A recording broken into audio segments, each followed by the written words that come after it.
So now we're going to get hands-on, but we're not rushing right into the grade proper just yet. We have a few steps left before we get there. The first thing we're going to do is go through our look development phase. This is when we gather a series of reference images and start to really think about the direction we're going to take this project. We're going to gather a few images from a number of different sources. These reference images can be anything and simply serve to inform our use of colour. They are usually, but not always, from video projects or films, but can be photos, video games, paintings and illustrations, anything visual really. We're going to build up a bank of reference images from things that we like and then use that to help inform the direction we're going to take when grading this project. Now, this is an important step, and some real time spent developing looks will always yield a far better result than just rushing in and starting from scratch with no contemplation. It's an important note to tell your clients too. I used to work with a lot of people who would just hand the grade over at the start of a booked day and expect it finished by the evening. There's a real creative process here, and it needs the same consideration and treatment as any other.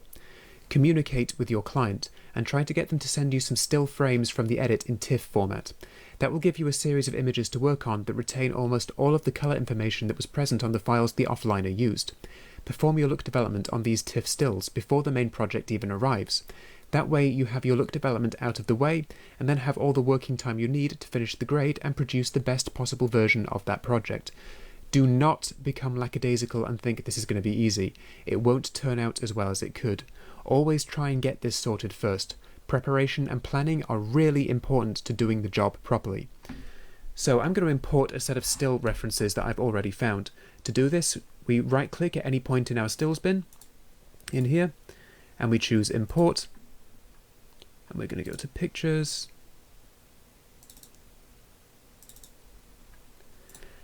so by default Resolve looks for DPX files. We hit this drop down and send it to all files, and then what we've got will turn up here. I now have my reference stills, and I can bring them up and use them like I can any other still I've taken in Resolve.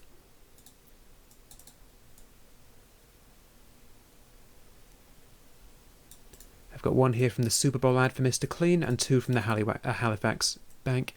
This was a very low res one. That's okay. We're not actually going to be making anything with this. It's just a reference for the use of colour. And I particularly liked the use of yellow and blue here. And I liked how clean and blue the uniforms were here and how white and sterile everything was in the background. And I liked the kind of golden sunset and greeny teal. We're going to take a look at developing our looks based on these stills. Now at this point you should go and get your own still references. 5 or 6 is ideal. I've got 3 here because I've already graded this project once. I know what I'm going to do, but try and find a few more references for yourself. At this point you can progress in 2 ways. Now feel free to work along with the demonstrations and imitate as you go, that's fine. Or if you prefer, use the content here to help with your own version of the grade. Either is fine, but both is a lot better. No practice is ever wasted. So I'm going to go ahead now and I'm going to develop a look on one of these shots. I'll choose this one, I think. So first thing I'm going to do is set up my basic contrast and saturation.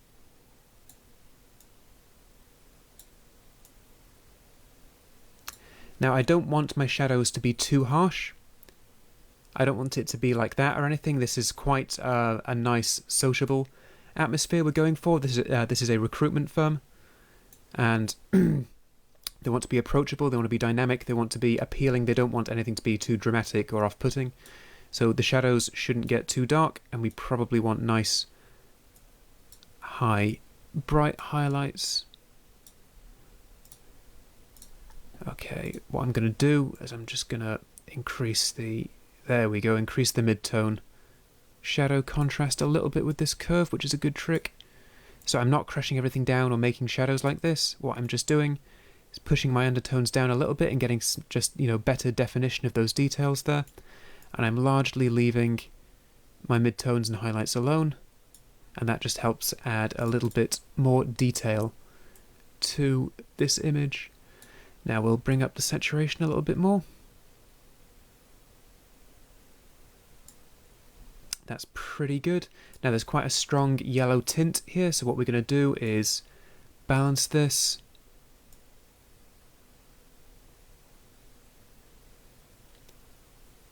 Just want to be very careful of not making things too cool.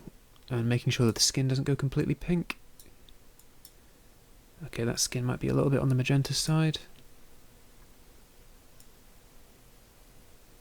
Now I've put my colour balance and my brightness balance on the same node here. If you feel confident enough to do that now, go ahead. Otherwise, make a second node when you start to use the colour wheels.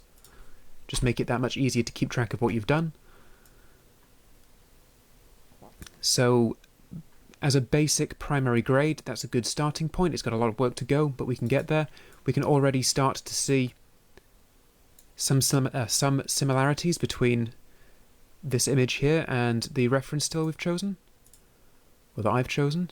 We've got that nice sterile background there. We've got nice clean blues. We've got that kind of pinkish looking skin. So what we can then do is go through and start to clean this up and start to really get there. So let's just take a look at this.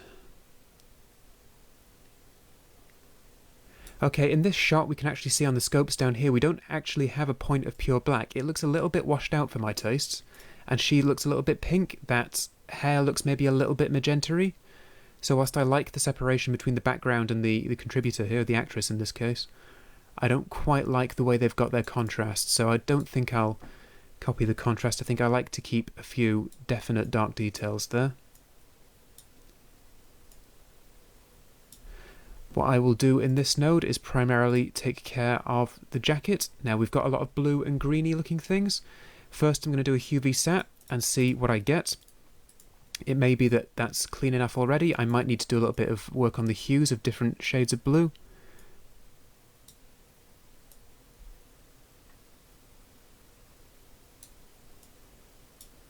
Now I don't want to make it too harsh. I always run the risk of introducing noise when I make very harsh adjustments on a secondary curve, and if you have a very harsh drop like this, then the pixels that fall within this range can start to show big variations in saturation, hue or brightness. We typically want things to be quite rounded off, so we avoid those harsh edges, because the harsher the edge on this curve, the more likely you are to get noise, because you're making pixels of relatively similar values have very different operations be carried out on them. It could be that this blue pixel here is very saturated, and now this very slightly blue, very slightly pink pixel here is normal, and that makes noise because one is very bright and one is dull. So we typically try and round these off. I don't want to go absolutely ballistic here. It's got to be nice and cool and stylized, but it's not going to be mental like that. Although actually, I quite like how strong that is, but it throws up issues with the orange spill and some of the shadows. We can see if we go in, we start to get regions on the jacket here which are dark because of the orange spill. I say spill, the orange reflection of the wood here is bouncing up on his arm. So if I really, really go for it, I'm going to make the divide between the blue and the orange reflection here all the more obvious, and I want to avoid that. So I'm going to bring it back down and be sensible, and I'd say there is looking pretty good. And you can see the difference that's made in that nice blue jacket. I like that now. Maybe a little bit more. Now, the background here is looking a bit cyan, and I want to keep things in this quite nice and neat blue colour scheme. So what I'm going to do is I'm going to make a slight adjustment to cyan hues in this image.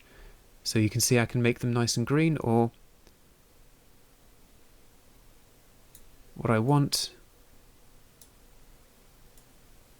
is to try and get those blues in the background, the cyan greens in the background, to be more similar to our jacket. And what I'm just going to do is bring up the vector scope. Yeah, and you can see the cyan down here. We're not going to bring it right up because it's going to start to go a bit magenta, but I'd say that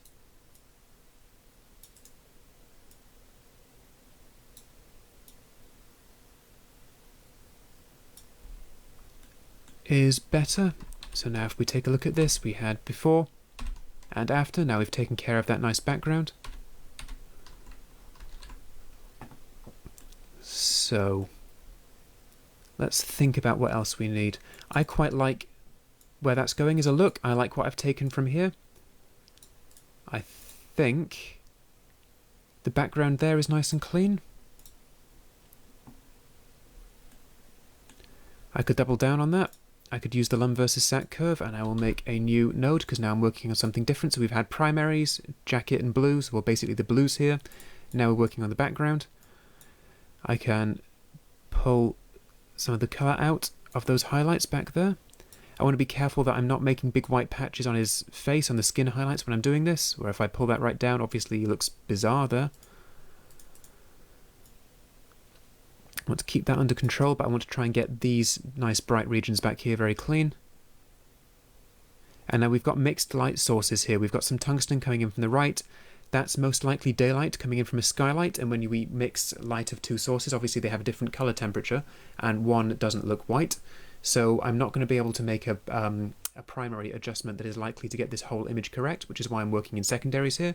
It's why I'm just arbitrarily taking the saturation out of these highlights, because they're most likely daylight, and I'm probably more likely to have been balanced for tungsten light looking at the setup of this shot. In fact, I have been, because you can see the reflection of the tungsten lights, the practical lights, which were present in the filming location back there in the reflection of the glass. So I am set up for tungsten lights on this shot, and we've got some daylight coming in the background. So we'll just, there we go, take some of that colour out, give it a nice sterile, clean look. Now I'd say the next thing to work on here would be the skin. This was shot on an FS7, and FS7s are well known for not having the most flattering treatment of skin tones. Sadly, it can actually be quite mangling in places. It's, however, a good 10-bit camera. So what we're going to do is make a selection. Now, typically when we make a selection of skin, a few things always interfere. Red brick on a building will interfere, and wood. Wood and human skin are very difficult to separate out through colour keying alone, because they share a lot of the same saturation, hue and brightness values. Wood tends to be a little bit darker in terms of brightness, but as you can see on the fiberboard down here, it's actually pretty similar. I'm going to bring the low sat up to get rid of any of the interference I might get on the shirt. I'm going to bring low up to get rid of that, and then blur that out. I want to move away from yellow. I know that a lot of the wood here is yellow, and I have more red and pink in the skin. Now I'm starting to get holes in the skin here, but that's okay. What I can do is I can use our clean white settings to fix that, and then clean black. I'm having a bit of trouble with my mouse, bear with me. We put our clean whites up, and then we will blur it out. We might just bring...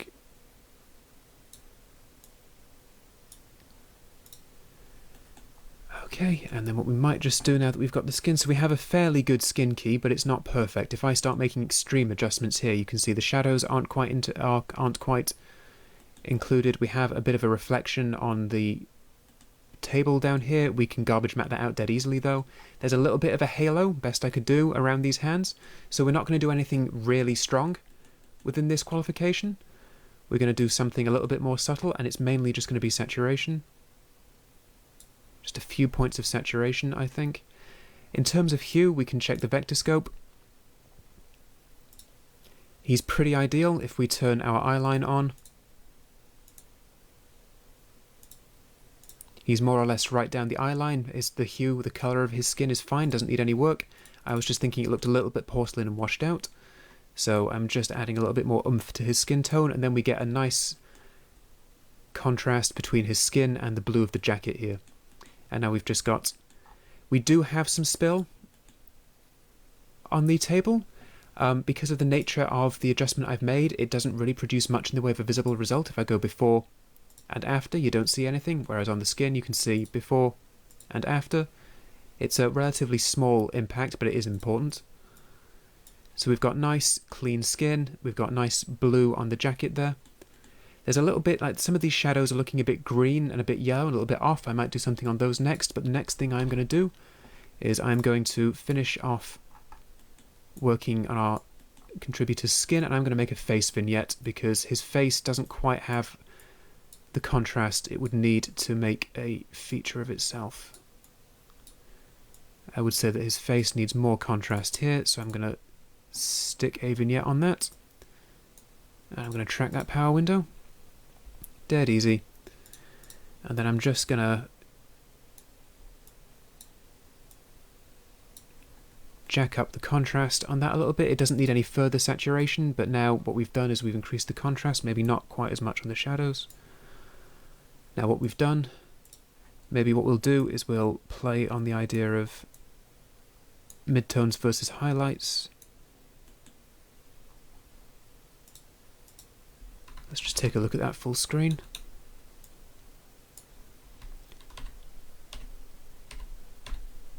I like that. It might be a little bit strong.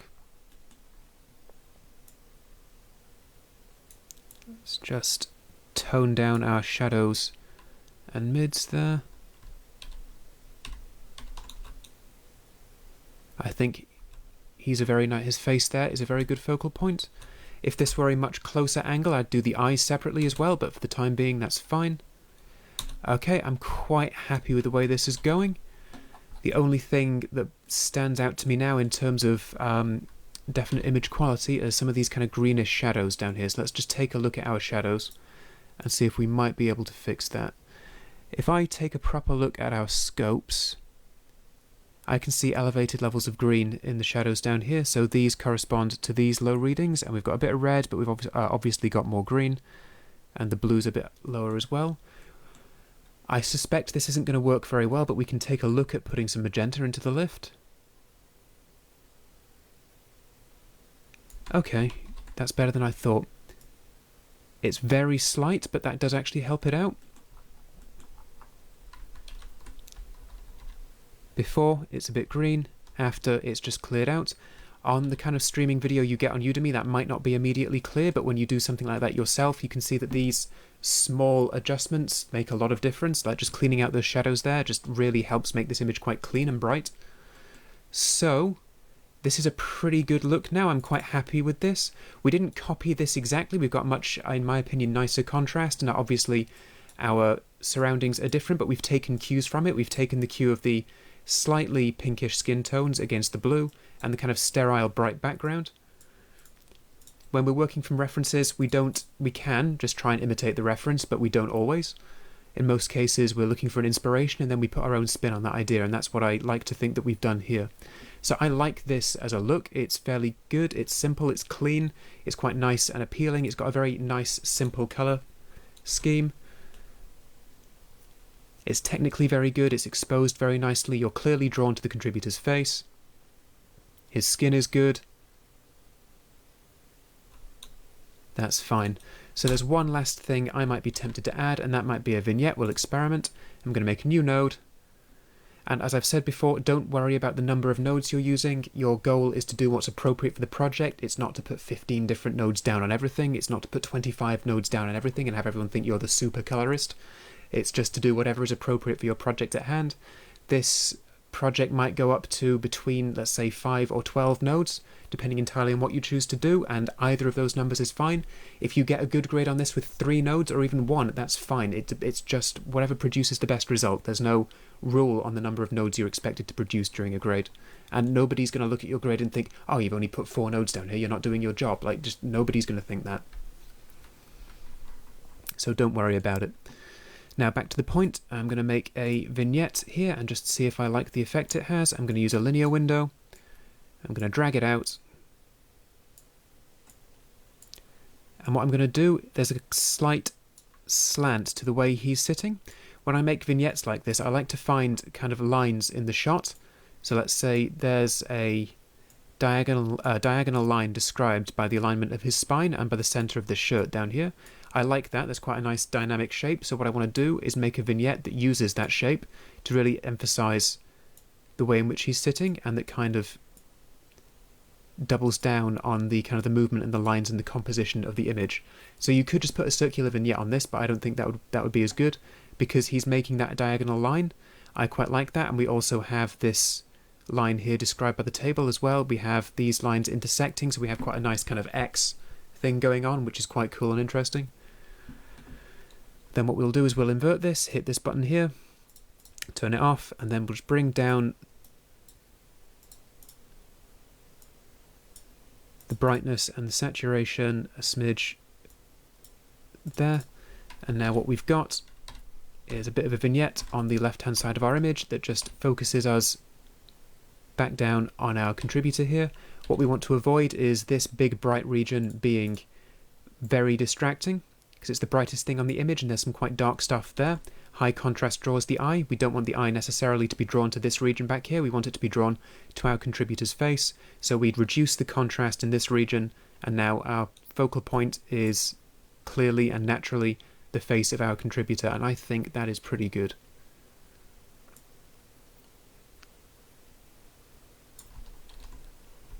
So I'm going to save now that I've done that. Right, so that's the first look that we've generated here. That's the first look we've developed. We're going to make a new album. We're going to rename the first one Reference Stills, and then we're going to rename the next one LD Stills, stands for Look Development. I'm going to take these and then I'm going to export them as a JPEG and email them to my client and say, look, this is what I've got. These are kind of the 3 ideas we're going for. Please tell me what you think. And then the client's going to come back with feedback of their own, or they're just going to say, hey, I like that, and choose one of the looks I've developed. Then I know the direction I'm taking for the rest of the project, and we're going to go through and match everything else up. So I've got that there. I'm going to right click and we're just going to go over versions quickly. So a version is, well, a version of the shot. You can have multiple versions of the shot which exist alongside each other, and you only have one active. You only ever see the grade on your active version. So what we can do is we can set up 3 versions of this shot. Excuse me. What we can do is set up 3 versions of this shot and then have it so that we only see one at a time. Now what that means is that we can grade this shot 3 different ways, and then we can always just have it still down here and we can just click back onto that version when we want to see that grade again. So this is version 1. I'm going to rename that and say clean blue v warm. And now I'm going to go to local versions, and we're going to use local versions for now. I'm going to go over remote versions in a more advanced project later on. Local versions for now, create new version. And this one's going to be blue v yellow. Now I've got 2 versions. I'm on blue v yellow. If I just reset all my grades, I got nothing. But if I go back and I load clean blue v warm, I'm back to my old grade. So that hasn't gone anywhere. We'll just load up blue v yellow again, and now we start from scratch, this time using this reference. So I'm going to cheat a little bit here. I'm going to basically copy the grade across, but I'm going to delete all but the first node, and that way I've already got my primary grading done. Looking at this, I do have some clean blacks, I do have some low mids and some high highlights. Might bring the highlights down a little bit for this one.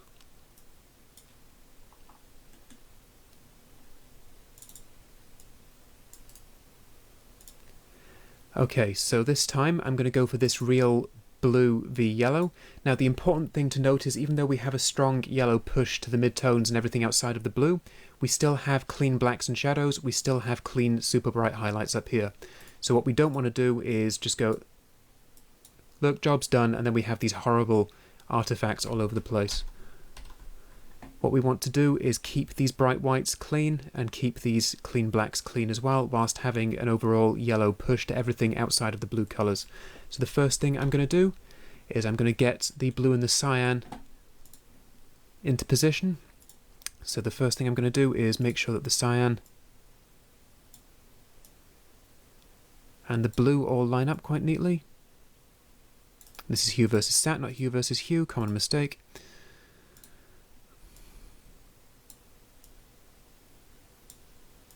And I want to be careful that I'm not pushing what's already blue into magenta, so. Okay, cool, so I've got my blues there. Now, what I'm going to do is I'm going to make a secondary qualification. Now, these kinds of secondaries are challenging to produce. It may take some time to refine these. I'm going to start, there we go.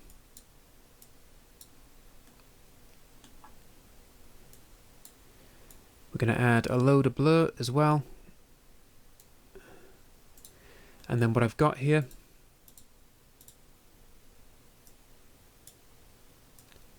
I'm basically doing everything but the skin.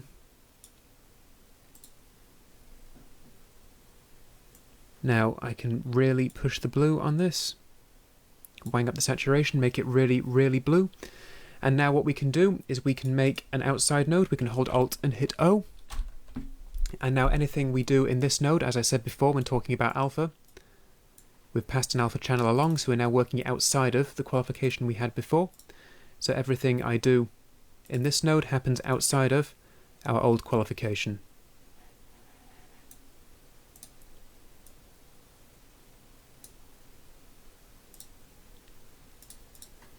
So now we can start to introduce a yellow push to everything. Need to make sure that we keep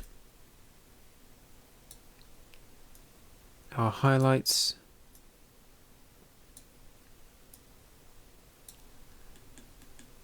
clean. So we've got yellow highlights and our shadows are going a little bit blue, so I'm going to pull a little bit more blue into the shadows. And what I want to do is clean out my highlights. So once again, I'm going to go back to lumvsat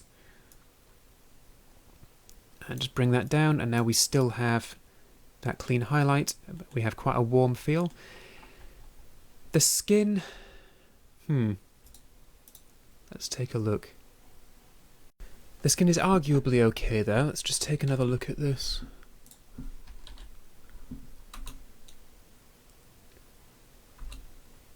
Okay, let's vignette that up and see how it looks. It's looking a little bit pallid at the moment, but I think that's mainly because it's lacking contrast. So what we can do is add a quick face vignette here.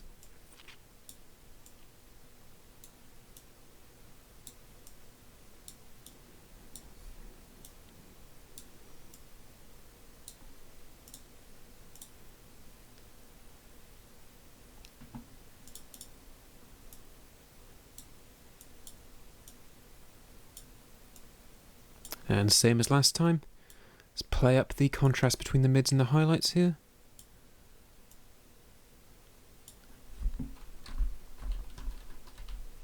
There we go, that adds a lot more nice detail. I don't know, I'm in two minds about the skin on that one.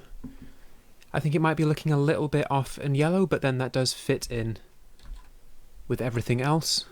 Let's just take a look at the difference between the two. So it's subtle, but that one's much cleaner. This one has a more yellow push to it. We might even push that even further.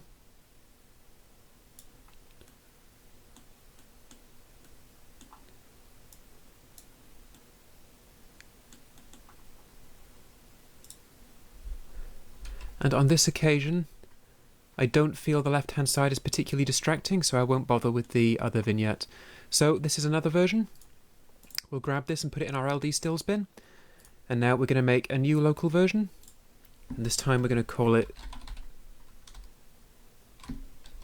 Cyan with Sunlight.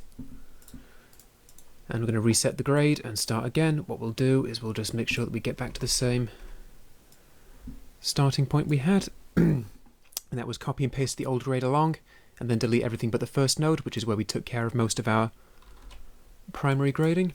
Now let's take a look at our third reference still. So this is quite different. This has a very different, let's just get the parade back up. This has a very different set of contrast and a very different airy, blurred out screen blur kind of a look. So what we can do is experiment with this one. This is going to be quite different from the other two. It's a bit experimental. It's probably not going to be the best fit for all of these shots. It may be shots like this, outdoor shots like this. Some of the cutaways will take better to that kind of treatment than the actual interviews, but we'll have a look.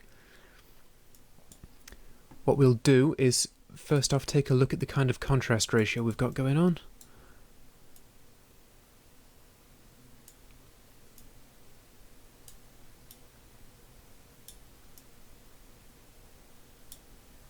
And make things a little bit brighter. Okay, we're starting to get blown out hot spots on the shirt there, so we need to bring things down a bit.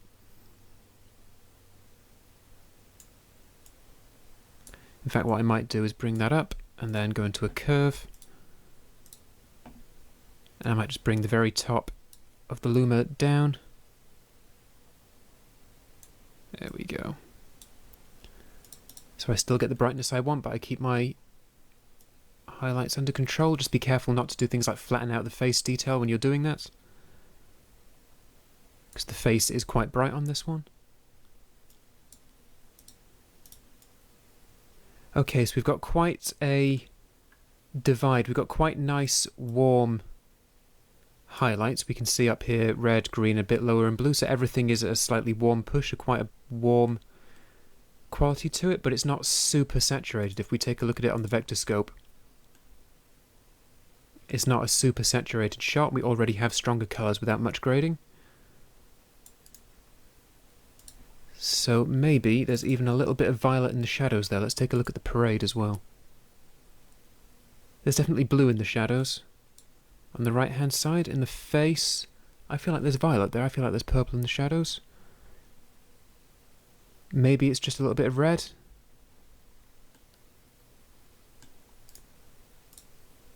So let's see where we go with this. So the first thing I'm going to do this time is get the jacket in the right place. This time I'm changing the blue to cyan.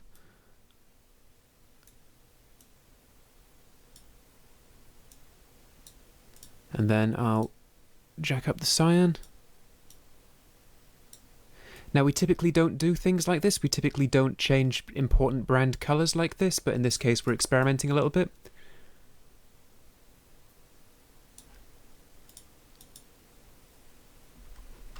Now let's take a look at the next thing. Let's have a look at how we might get this kind of soft sunlight and this warm highlights going on. So we'll push a little bit of warmth ever so slightly. No, I think I know a better way of doing this. Okay, it's getting a bit of a mess, so let's keep everything organised. Let's go back to our second primary node. We'll bring our mids down a bit more. Cool. Right, we're going to do something more advanced. We're going to use the layer node for the first time.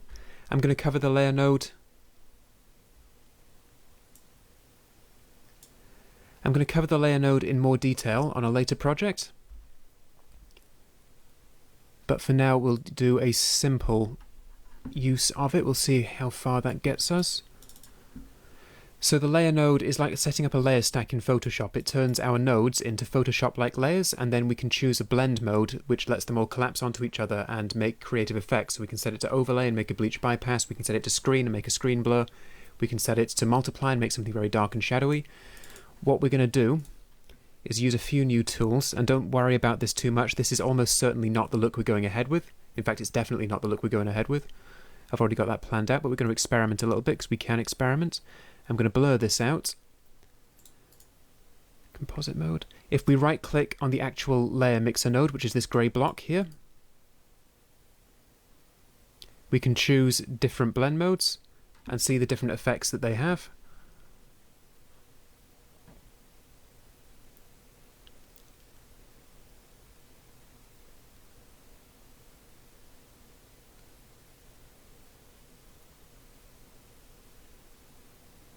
And it's between add and screen.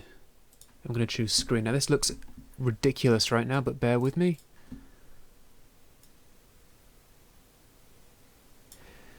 So I think I forgot to mention, hold Alt and hit L to make a layer mixer. And now what I'm doing is I'm grading the bottom node. So the bottom node is the top layer, which is backwards essentially, which is frustrating, but that's the way Resolve does it. So the bottom node is on top of the top node. The top layer is on top of the bottom layer. So we're currently seeing the top layer. It's got a blend mode set to screen, so it's making the node underneath brighter. It's acting as though it's light being projected onto the image underneath. What I'm going to do is I'm going to make this quite nice and yellow and warm and sunny. And then we've blurred it out, so we have like a nice blur effect. Now if we go into this icon here, this is our node key, and key output essentially dictates the opacity of any given node we're working on. If we turn it down to 0, that node disappears. If we turn it up to 100%, it's perfectly visible. So what we're going to do is set this to somewhere around 0.45, maybe even less, maybe 0.3. And now the effect that has is to give us a slightly kind of hazy glowing effect like we can see here. Now on this one, maybe we don't see that all in the shadows, so what we can do is we can add a secondary to our bottom node and remove some of the shadows. And when we have something like this, the bottom node is now only visible within its key. So only the keyed parts go on. So if we pull it right up, we don't see it at all.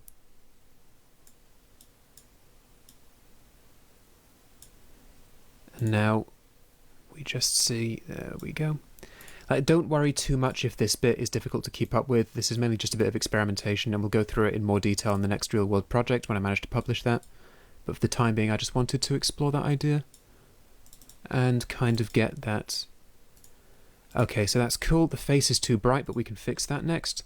When you're making a new node and using a layer mixer, make sure you have the orange border around this grey brick, and then hit Alt and S. If you have one of your nodes beforehand active, you're just going to make more nodes before the layer mixer, and everything's going to go out of control. So make sure that the layer mixer itself is active, hold Alt and hit S. And now we're going to do some treatment on the face.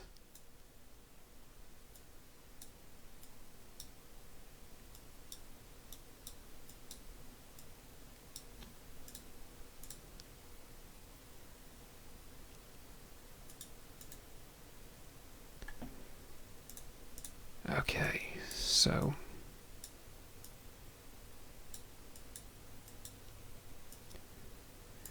I'm going to bring the saturation down slightly when I bring him down as well. Otherwise it might go a little bit odd. So now we've got that there, we've got that kind of dreamlike glow. We might add a little bit more yellow into our glow layer. And we're kind of getting towards this kind of dreamy glowing effect with the cyan shadows. There's something about this which is in some way appealing, but I think it's a bit too experimental and a little bit too odd for this project. We're not going to go ahead with this look, but it's always worth trying something a little bit out there, because you always learn something when you do this. Whilst it was an interesting experiment, and it's not produced an image which I think is terrible. I quite like a number of things about it. I like the cyan colour. I quite like the way his face has turned out. But I don't think it's appropriate for this project. I think the other two looks we've got, which are much cleaner, are more appropriate for this project. So we're going to grab that still. Now, this has been an excellent place to start. This is a good overview of look development, and this is what we do quite a lot of when we're doing this on a real-world project. I might set down an hour or two before the booked day to do the look development and make sure that we really get the direction down, so that when the project arrives and when I'm on the clock, that we really spend all of that time getting the grade done. I'm going to take these LD stills now and I'm going to send them to my client. They'll provide me with feedback, and that's fine. I'll then refine this and arrive at a look that they like, or they might just choose one. And then when we arrive at a look that's signed off from the client, I then have the direction for this job, and now I know what I'm doing in the grade proper. So now that we've covered this part of the process, we're ready to start the proper grade, so click on through to the next lecture once you're ready.